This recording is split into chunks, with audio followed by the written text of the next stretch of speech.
inayawan niya yung witness protection program. Nagbago ang isip niya. Sabi niya, wag na po. Sabi niya, ganun. I can take care of myself. And then I said, paano yung Senate protective custody na gusto ring ibigay para sa'yo? Wag na po kanya para hindi na po kayo maabala dito sa Senate. Kaya ko naman po, may tropa naman po ako, sabi niya. Yun ang salita niya. So he has refused witness protection, but he Yes. stands by everything in that affidavit. Yun ang alam ko, sapagkat... Papanindigan pa rin niya. Yun ang sinabi niya bago siya umalis.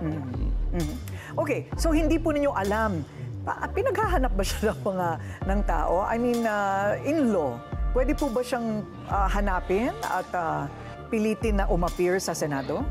Hindi, ang aking kasing pinagdududahan dyan, bakit kasi kung ano-ano nga yung ipinatong na mga akusasyon sa kanya na nameki siya ng baka ako yung kahit papano naiinis yung tao. Ako na nga kanya ang gumagawa ng mabuti. Ako na nga nagpresenta para makatulong sa ating pamahalaan. Hanapin ang mastermind kung sino yung totoo. Ako pa pala ang gigisain nito. Para bang nagturo lang ako kung sino yung nagnanakaw ng kalabaw sa barangay. Imbes na puntahan yung aking itinuturo na alam ko namang yun ang magnanakaw, ako ngayon ang binalikan.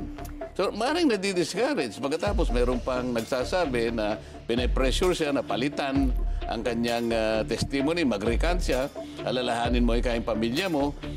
So, ganun.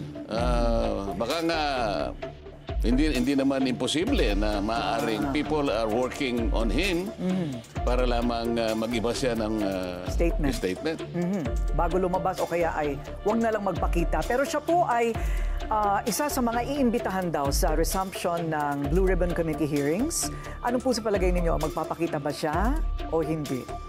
Palagi ko kung nandito naman yun. Kasi naniniwala ako sa kanya na sabi niya, para po sa bayan kaya ako ginagawa ito.